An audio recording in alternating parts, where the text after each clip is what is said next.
Hi everyone, it's Mio and I have a very easy crafting tutorial. In fact, this video is probably more like just watch me create these. I'm going to show you how to make these really cute Pusheen charms that pretty much are made of acrylic or plastic. I'm using Shrinky Dinks here, so you're pretty much just going to watch me how I use Shrinky Dinks. I really love Pusheen, and more importantly, I love fast food and Pusheen together. So I created a line of Pusheen charms, pretty much all featuring fast food with Pusheen. And I really loved how this line of charms turned out. And these charms are perfect for creating, a jewelry piece such as a bracelet, like a charm bracelet, or some earrings, or they make a really nice gift that you can use to decorate some sort of keychain for your friends or family. Like I said earlier, this video is more just like watch me make these shrinky dink really cute Pusheen charms, and if you like videos like these, please give me a thumbs up and subscribe if you haven't already, and do check out my other social media websites such as Instagram and Twitter to get a preview of all the stuff that I'm creating that I'm going to later put on YouTube. So let's go ahead and just get this video started, shall we?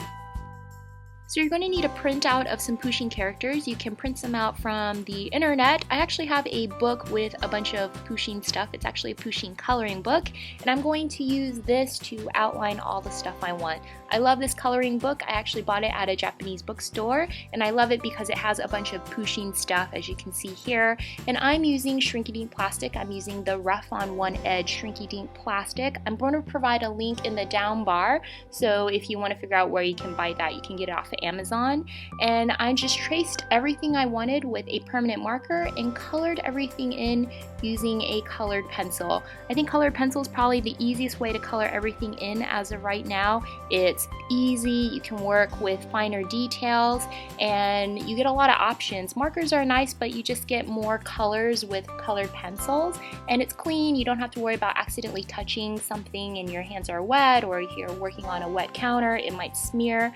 Colored pencils work perfectly. So once you're happy with everything, if you want to turn this into a charm, now is the perfect time to use a hole puncher and punch where you want the hole to be so that you can turn your little creation into a charm.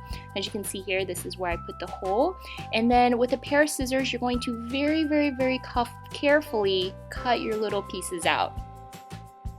If you've never worked with shrink plastic before, keep in mind that cutting shrink plastic is something you want to do very carefully, because if you kind of go through a really sharp turn, you might actually tear the sheet, and you don't want to do that. So be very careful. And so here are all the pieces that I created, and I know these charms look really big, but shrink plastic will actually shrink into about 1/3 of the size. So everything here is going to shrink into something about 1/3 of what you see here. And so keep that in mind when you create your charms, how big you actually want your charms, because if you create something really small the way you thought it would be, it might shrink to something even smaller. So I went ahead and preheated my oven to 325 degrees Fahrenheit. You're going to put your charm into the oven. Now, something to keep in mind is you want to make sure that the shiny part of your shrink plastic is facing upward and the rough part is facing down. This actually helps with baking the item, which really only takes about a minute. Once it's done completely shrinking, I put it on a hard surface and flatten it with the cup to make sure it's completely flat. And this is what you pretty much end up with. You end up with a really cute plastic charm. As you can see, it's about 1 millimeter or 2 in thickness, probably more like 3 millimeters in thickness. One side is very shiny, the other side is rough. That's the part where you colored it in. And as you can tell, it's a lot smaller than the original stuff I created earlier, and the colors are deeper and darker. So those are the things you want to keep in mind when you're working with shrink plastic. You want to make sure when you color it in that you color it in lighter than the color you expect it to be, because when it shrinks, it's going to be darker. And make sure it's bigger than the actual size you want it, because it's going to shrink 1/3 of the size. And when you shrink it in the oven, make sure you put the shiny part of your Shrinky Dink facing upward and the rough part facing downward. If you flip it up upside down, it still works, it still will shrink, but sometimes it doesn't shrink into a flat charm. It might be a little bit wrinkly. So just for extra insurance, as you saw earlier, I went ahead and flattened it with a glass clip on my granite counter. You just want to make sure whatever you flatten on, that it's heat protected. And that, guys, is pretty much how I created these really cute fast food Pusheen charms. Really, really easy tutorial, as I told you guys, and I'll update something more complicated soon.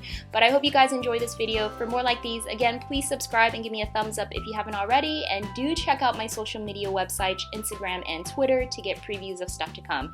Thanks for watching. I'll see you soon. Bye.